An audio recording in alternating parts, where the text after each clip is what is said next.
Hey everyone, Scott here to discuss She-Wolf of London, starring Don Porter, June Lockhart, Sarah Holden, Jan Wiley, Dennis Hoey, Lloyd Corrigan, excuse me, Eileen Malin, Martin Kozlek, and Clara Blandick, directed by Gene excuse me. Excuse me. Now, I have not seen this movie before, so let's just get straight into this.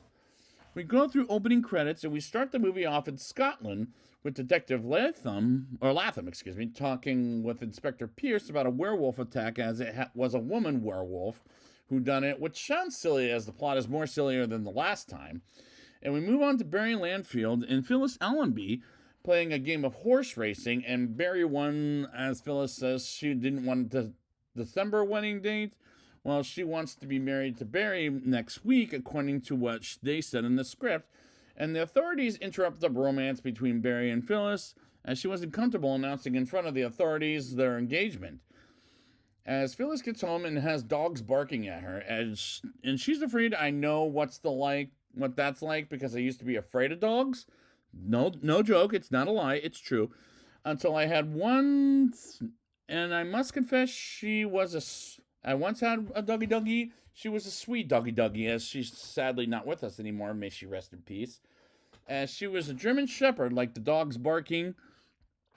As Phyllis, so I can relate with Phyllis as the dogs believe she's a werewolf of some kind as the werewolf attacks. But overall, I don't like Phyllis, Barry, or any other character, as this is much worse acting than the last time. Martha comes out and puts the dogs in their cages, and nighttime comes and they hear the dogs barking nonstop, which is so annoying in so many levels. And that is shot much worse than last time, as the characters sound like they're whining about the dogs barking, and it's got very annoying. It got very annoying after a while, as that was annoying. I was annoyed to have this movie on twice when viewing it for the show.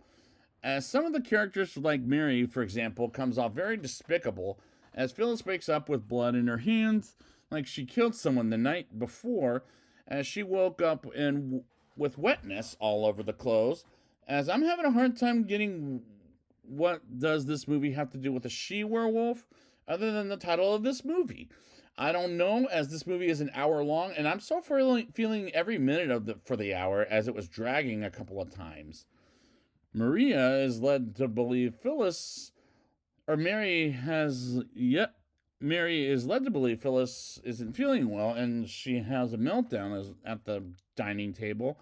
And Barry tries to visit her, but Carol says to him he can't because she's not feeling well, while Phyllis says she'll never see him again because of how sick she is. And she says at one point she doesn't feel clean. And we move on to 2 days later, and Barry is asking one of the women of the house what happened to Phyllis. And he visits her in the garden and says she wants him to go.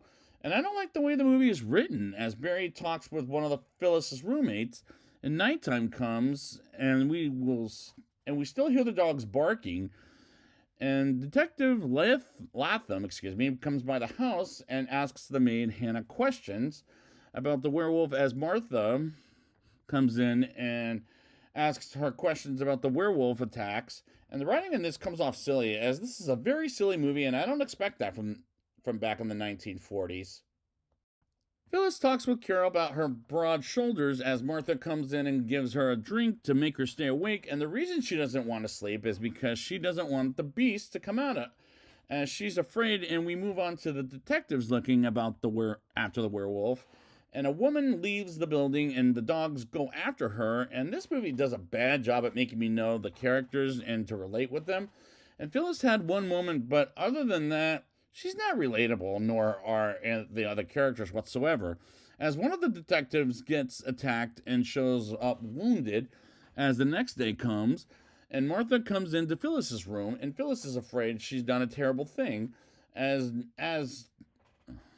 Barry tries to visit Phyllis as he's worried about her, but she says she can't see him, and Phyllis comes off very despicable. Carol suggests to overrule Martha and insists on seeing Phyllis and taking her riding on the lake. And by he, I'm talking about Barry.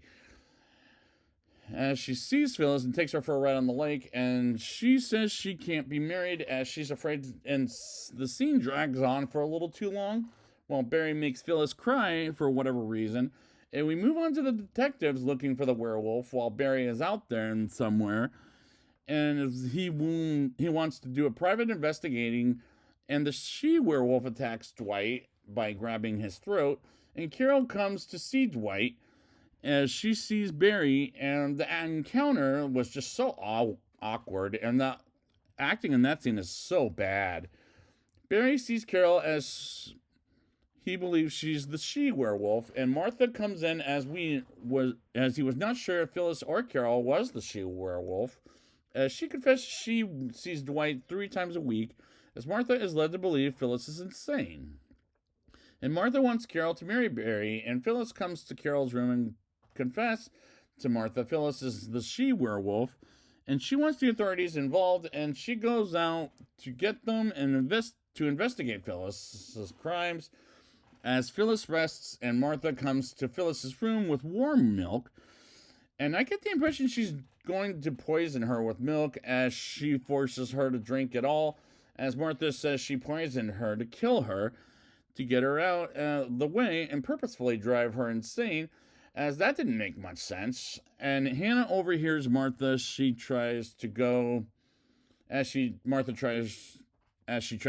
the police. Martha is knocked down the stairs on purpose and says she said Martha wants to kill Phyllis.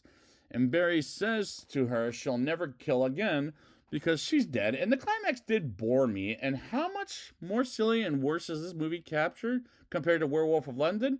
Let's find out in the rating. I'll give this movie a 3.4 out of 10. This is a much sillier plot and much worse acting and shot than the last time. And I don't like the characters too much because they're either despicable or whine too much. At a point, it's very annoying. As I found this film very annoying, and it's only an hour long, and I felt it dragging a couple of times. Despite the movie the title of this movie, what does this have to do with a she-werewolf? I don't know, as I don't like the writing in this, as it comes off silly, as this is a very silly movie, and I don't expect that from a movie back in the 1940s. And the movie does a bad job at making me relate with the characters, as Phyllis had one scene, but after that, I don't relate with any of them whatsoever. This is a movie I can't stand to watch twice for this review, but yet I did. And this had nothing to do with werewolves. And this movie makes me sad. And this is a non-recommendation for this movie, as I was kind of bored with it. And this is done much worse than Werewolf of London, as this might be the worst in the series, as we've got more to go. We'll see. We'll get there. But I would like to thank you guys for joining me, and I will be back with the 1941 Wolfman movie, finally. And until then, woo!